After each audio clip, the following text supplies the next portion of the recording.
And now, the Voice of Liberty. Welcome to the Voice of Liberty program. I'm Chris Schiavone. Good to be with you. Al's our engineer. And very happy to have with us at the top of the show a gentleman I'm really excited to have on the program, Dr. Zuhdi Jasser, the founder and president of the American Islamic Forum for Democracy. Dr. Jasser, thanks for being with us. It's great to be with you. Thank you. First, I want to thank you for what you do, because we need more people like you, patriotic Muslims who believe in this country, who are peace-loving, who want to get past this PC nonsense and do what we need to do to protect this country. I really respect what you're doing. It's courageous. It's something that is about integrity, and it's greatly appreciated. We need more people like you. Well, thank you. That means the world to us. It's important for Muslims that are patriots, that love this country, to recognize that we have a problem, that terrorism is a symptom, and our American Islamic Forum for Democracy, that has also now convened and helped grow a Muslim reform movement that includes 15 leaders and organizations from the U.S., Canada, and Europe. We really feel that we want to address the root problem, which is political Islam or theocratic Islam. And I think anyone who knows American history knows that our founding fathers fought a similar battle against theocracy, and our belief is that's where Islam is in its history today, is in that battle for enlightenment and modernity against theocracy. Well said. You're also the author of the book, A Battle for the Soul of Islam, An American Muslim Patriot's Fight to Save His Faith. A great title, and it says a lot about what you're trying to do. You must be frustrated, as so many of us are, when after, for example, these Orlando killings, similar to what happened in San Bernardino, you have so many of our leaders who want to distract us from what the real issue is, what the real problem is. They get hung up on issues like gun control, when at the same time we're not protecting our borders and doing the things that we need to make sure that people who want to kill fellow Americans, me and my family, and you and your family too, are not allowed in this country or have the ability to commit these acts. And it seems like we just have our priorities all messed up, doesn't it?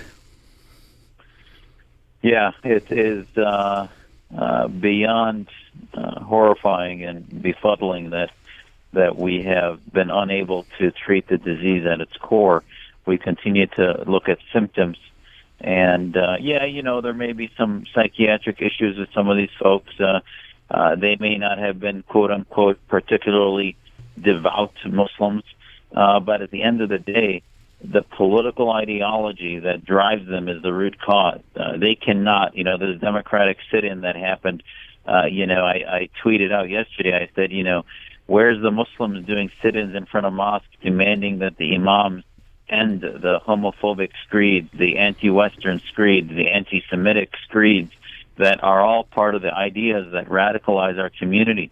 Their radicalization is not just about violence and the desire to actually shoot people, but just like this example in Orlando, violent homophobia is preceded by nonviolent homophobia.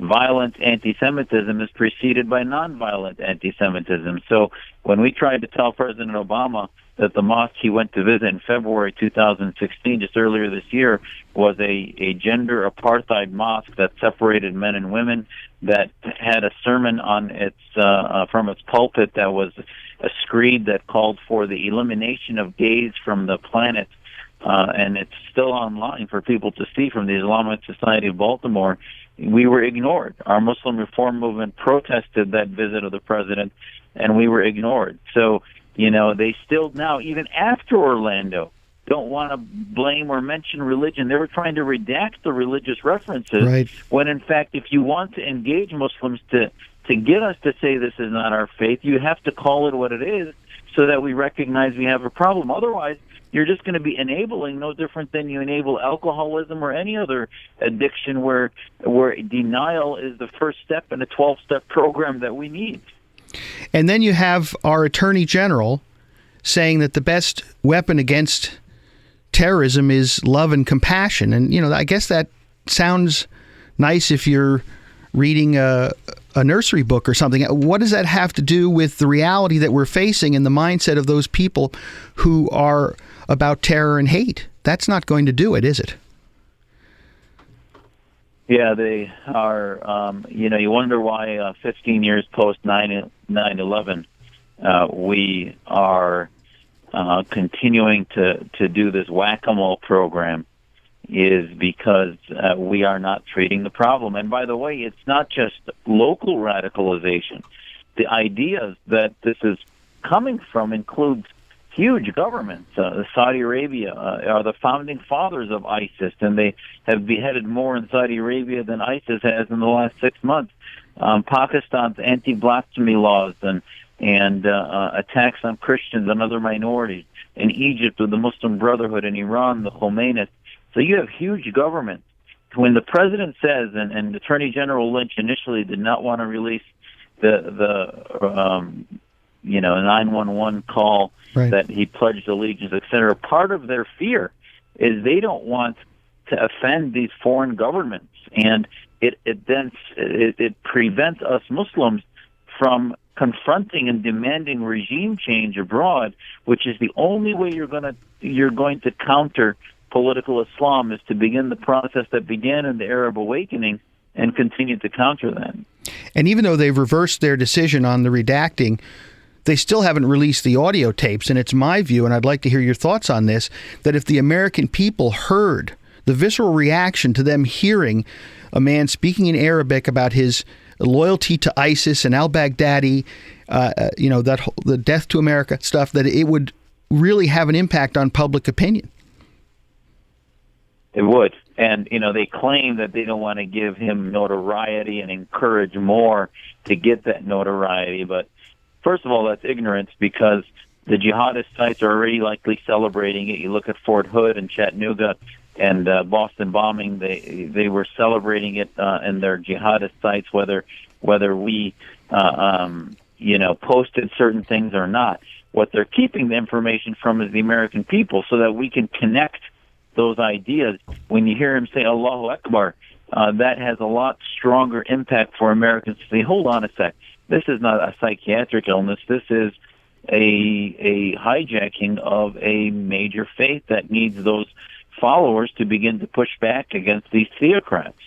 Exactly. We're talking with Dr. Zuhdi Jasser, the founder and president of the American Islamic Forum for Democracy. I have a TV at my desk, and I usually have Fox Business or Fox News on, and I have it on mute while I'm working.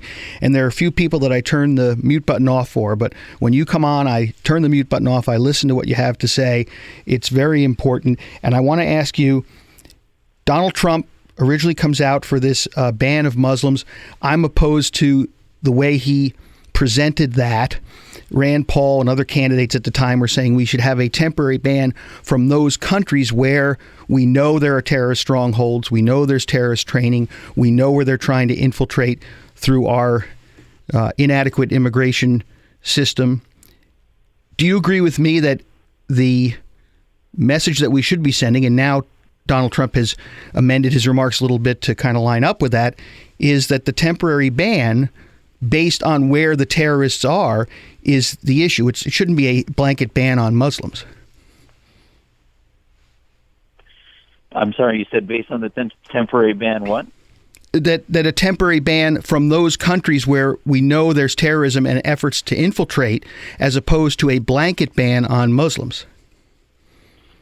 Yeah, I think, listen, because there's been such a surrender by this administration, people are viscerally, refreshed by hearing somebody who is unfiltered on these things. But we have to be careful, and we have to be strategic. So I agree. We should ban all immigration, pause it for a few months or whatever it takes until we know how to vet against Islamists and jihadists, which are political, military movements that are anti-Western and threaten us.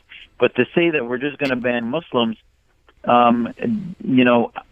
it doesn't work, number one. Number two, they can lie about their faith. So it takes 2 seconds to lie about your faith identity. It's an ideology, versus much harder to lie about Islamism and being part of in the Cold War, for example, we still ask people, are you a member of the Communist Party? Because that was part of the vetting we did in the Cold War, and even that was helpful, but it still missed some who still came through.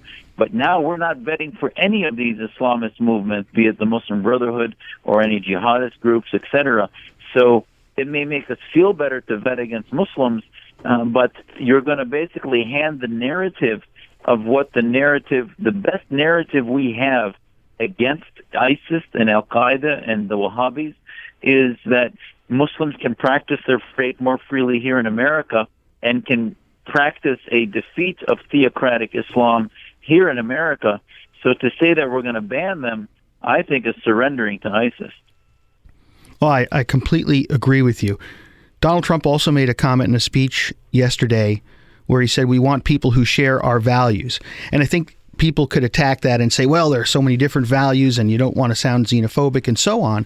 But when you're talking about values of those people who believe in things that are fundamentally contradictory to our Constitution and our way of life, that's a matter where I agree with him that that's not something that works in our country. Those are not people that are willing to assimilate to our way of life. That doesn't apply to all Muslims, obviously. It only applies to the radicalized ones, correct?